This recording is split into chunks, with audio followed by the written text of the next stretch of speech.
Assalamualaikum warahmatullahi wabarakatuh. Perkenalkan, nama saya Prabu Aliafgan, NIM D0222328. Yang pertama-tama, saya ucapkan terima kasih kepada pengampu mata kuliah Etika Profesi, Bu Musyrifah, yang telah memberikan kesempatan kepada saya untuk menyelesaikan UAS ini. Saya ucapkan banyak terima kasih. Materi yang akan saya bawakan ialah dari hukum. Nah, pengertian hukum itu yang mungkin pertama kali kita bahas. Nah, yang saya garis bawahi di sini ialah hukum adalah sebuah peraturan ataupun ketetapan yang dimana sifatnya, yang namanya sifat dari peraturan ialah harus diikuti. Itu yang dinamakan ketetapan. Ketetapan ini dibuat oleh seseorang dan akan diikuti oleh seseorang, baik itu satu orang ataupun lebih, yang kita sebut yang masyarakat. Nah, aturan ini, peraturan tersebut, nah, dikhususkan untuk mengatur kehidupan bermasyarakat. Dan apabila ada seseorang yang masyarakat yang melanggar sebuah aturan ini, maka akan dikenai sanksi. Hal ini adalah yang mendasari sebuah aturan kenapa masyarakat bisa sejahtera, karena adanya sebuah regulasi, yaitu aturan yang mengatur. Nah, aturan ini bisa tertulis ataupun tidak tertulis di dalam sebuah masyarakat. Kita bahas lebih lanjut.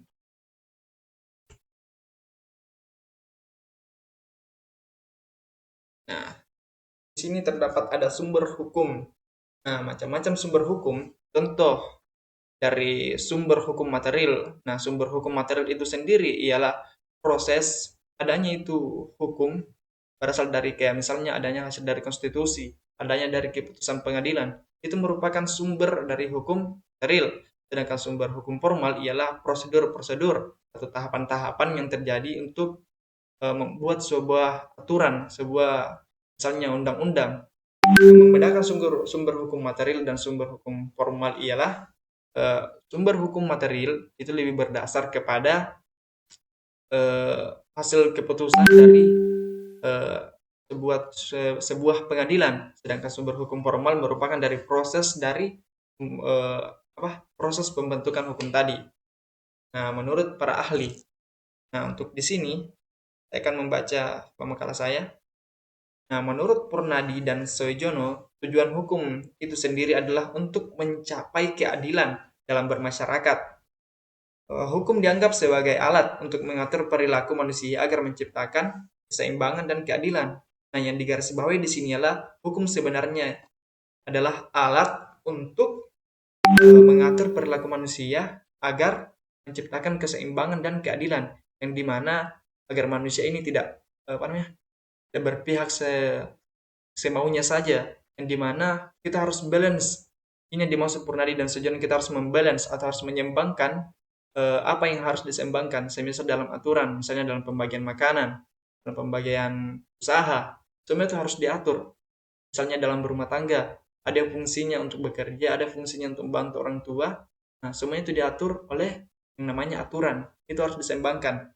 Nah, yang di sini menurut Soeharjo mengemukakan bahwa tujuan hukum adalah untuk mengatur perilaku manusia, tidak terlalu beda jauh dengan tadi Purnadi dan Soejono. Nah, yang digarisbawahi di sini ialah agar sesuai dengan norma-norma yang berlaku dalam masyarakat. Dengan demikian, hukum berperan dalam menjaga ketertiban dan kepastian dalam kehidupan sosial. Nah, mari kita lihat agar sesuai dengan norma-norma yang berlaku dalam masyarakat. Nah, artinya di sini sudah adanya bentuk aturan norma-norma atau aturan tidak tertulis dalam masyarakat yang telah berjalan sehingga menciptakan sebuah aturan yang dimana ini menjadi contoh untuk generasi-generasi setelahnya, yang dimana maksudnya ialah untuk mempelajari apa maksud dari norma-norma yang berlaku dalam masyarakat. Nah, disinilah hukum berperan karena di dalam menjaga ketertiban dan kepastian dalam kehidupan sosial. Ya, intinya yang saya maksud di sini dari Soeharjo ialah menjaga norma-norma yang telah ada pada suatu masyarakat sehingga terus berkembang dan dipegang, dan itu adalah merupakan aturan yang tetap dan disepakati oleh suatu masyarakat. Sedangkan menurut Ross Koipon, nah, tujuan hukum adalah untuk mencapai keadilan sosial Ia mengembangkan konsep hukum sebagai alat untuk mencapai kebahagiaan sosial dan mengurangi konflik dan ketegangan dalam masyarakat. Nah, kita ambil poin-poinnya, yaitu untuk mencapai keadilan sosial. Keadilan sosial ini yang dimaksud ialah ketika keadilan itu dibagi rata, dalam artian semua orang memiliki hak yang sama dalam mendapati suatu hak. Misal, jika semua manusia berhak bekerja, semua berhak manusia punya hak untuk dirinya sendiri, untuk bisa bekerja untuk dirinya sendiri, baik untuk keluarganya, baik untuk temannya. Sedangkan untuk poin yang selanjutnya, dia mengembangkan konsep hukum sebagai alat untuk mencapai kebahagiaan sosial, di mana fungsi hukum di sini dipakai untuk mencapai kebahagiaan sosial. Semisal dalam sebuah perusahaan, semisal untuk mencapai kebahagiaan sosial, makanya ada aturan. Misalnya jika seseorang bekerja, maka seseorang juga mendapatkan gaji. Hal itu yang dimaksud di sini adalah untuk mencapai kebahagiaan sosial. Nah, yang poin ketiga yaitu mengurangi konflik dan ketegangan, adanya aturan-aturan. Nah, semisal aturan jangan terlambat pergi ke kantor. Nah, contohnya itu agar tidak ada ketimpangan, misalnya ada yang datang lebih cepat, ada yang datang lebih lambat, sehingga membuat pekerjaan yang dijalani tersebut tidak fleksibel. Nah, itu yang fungsi hukum. Hukum berfungsi sebagai alat ketertiban. Nah, fungsi hukum di sini kenapa bisa dikatakan alat ketertiban?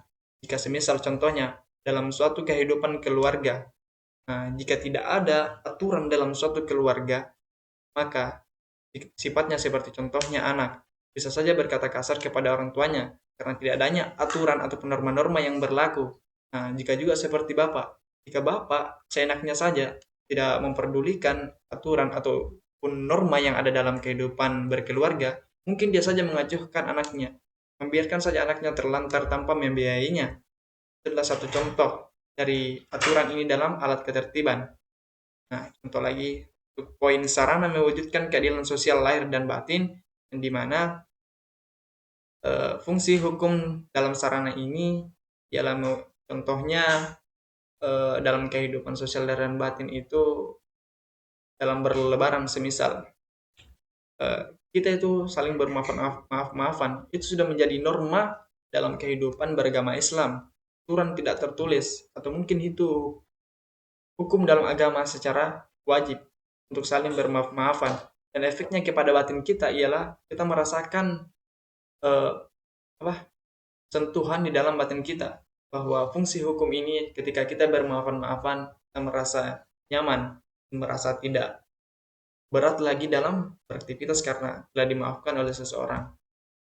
Nah, untuk poin yang ketiga itu alat kritik, yang dimana fungsi hukum ketika bisa menjadi alat kritik ialah jika semisal ada dalam suatu pemerintahan telah melanggar undang-undang tanpa adanya transparansi, hal ini kita bisa gunakan, aturan kita bisa gunakan alat kritik karena adanya undang-undang yang melarang penyalahgunaan kekuasaan tersebut. Itu adalah contoh dari alat kritik.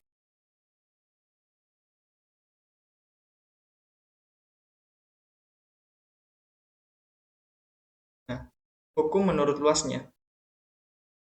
Nah, hukum umum. Hukum umum ini sifatnya universal, di mana semua hukum itu terkait di dalamnya. Namanya juga hukum umum berarti umum. Sedangkan hukum khusus ialah adanya sifat-sifat pengkhususan dalam hukum tersebut. Jika semisal dalam undang-undang, dalam undang-undang itu terbagi lagi. Ada undang-undang ITE khusus bagian di elektronik dan digital, ada hukum-hukum perdata, ada hukum-hukum yang intinya dibagi per khusus dalam per bidang. Dan menurut sifatnya hukum pemaksa. Hukum pemaksa ini merupakan merupakan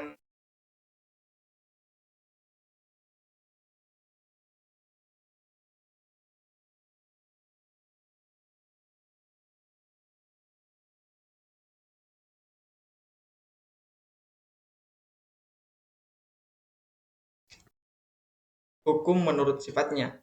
Nah, hukum pemaksa itu ialah hukum yang dimana ketika dilanggar akan dikenakan secara langsung sanksinya. Yang dimana jika kita melakukan suatu pelanggaran dalam hukum pemaksa ini akan ditindaklanjuti segera dalam dari sisi pelanggarannya.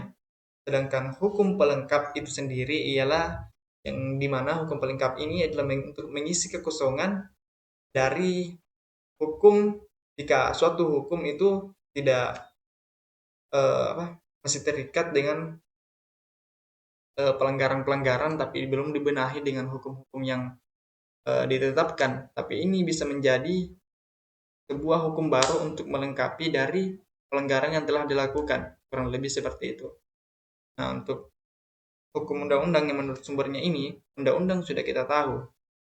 Undang-undang adalah hukum yang ada dalam suatu negara, yang dimana itu diikuti oleh seluruh masyarakat yang ada di Indonesia. Kebiasaan adat. Hukum kebiasaan adat adalah telah menjadi norma dalam suatu masyarakat, dalam suatu daerah, di mana hukum-hukum ini telah ada pada zaman dahulu, zaman luhur, yang telah diikuti oleh para orang-orang tua kita yang akan menjadi tolak ukur dalam kehidupan bermasyarakat. Jika contohnya di suatu daerah di Pambusuang. Nah, di Pambusuang itu sudah terjadinya ada budaya yang sirik yang sangat kental di sana. Jika seseorang itu dihina harga dirinya, maka akan terjadinya pertumpahan darah. Besar itu baik dari segi perkelahian sampai baku parang.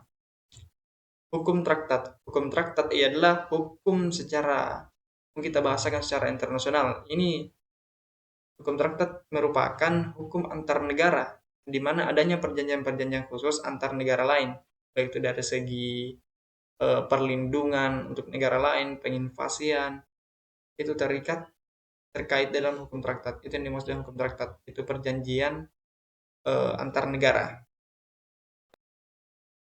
Nah, untuk jurisprudensi itu merujuk pada metode interpretasi hukum yang digunakan oleh hakim atau ahli hukum untuk menentukan arti atau makna dari suatu peraturan hukum.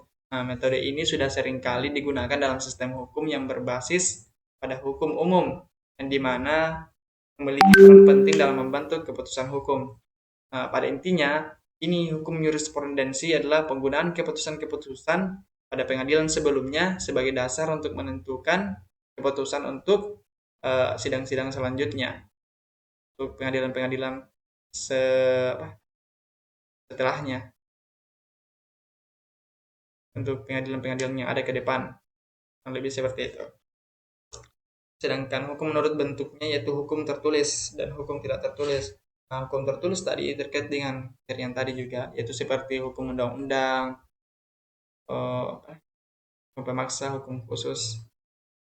Hukum tertulis di sini bersifat undang-undang, ada dalam suatu negara. Sedangkan hukum tidak tertulis seperti hukum kebiasaan adat, yaitu norma-norma yang ada dalam masyarakat, aturan-aturan yang tidak tertulis dan harus dipatuhi karena itu sudah menjadi etika dalam budaya bermasyarakat. Nah, ada lagi yang dinamakan hukum nasional dan hukum internasional.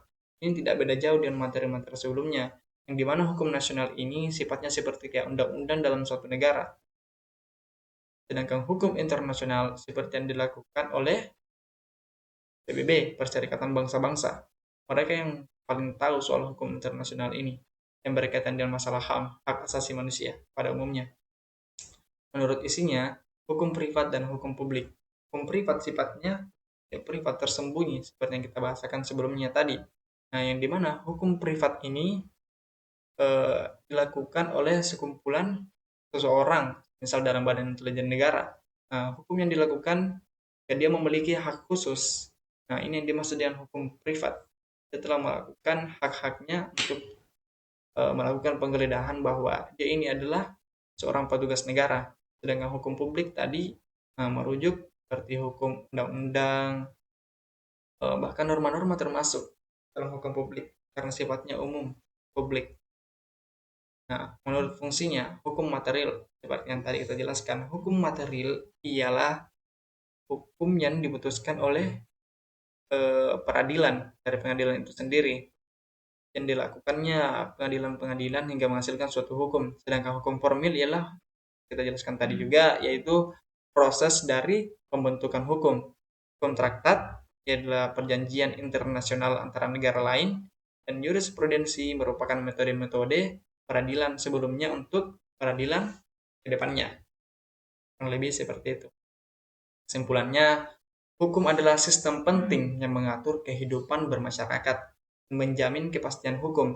Hukum berfungsi sebagai pengendali sosial dan alat untuk menciptakan dan menjaga ketertiban. Tidak hanya itu, hukum hukum ini adalah sebuah alat yang sangat berfungsi untuk mengatur dalam kehidupan yang ada pada manusia. Tanpa hukum ataupun aturan yang ada dalam diri kita, mungkin bumi yang sekarang kita tempati akan mengalami kekacauan. Kurang lebih seperti itu. Semoga bisa dipahami. Apabila ada salah kata dan tutur kata yang sangat cepat, semoga bisa didengar dengan baik. Mohon maaf sebelumnya atas keterlambatannya. Saya ucapkan terima kasih. Bila taufiq wal hidayah. Wassalamualaikum warahmatullahi wabarakatuh.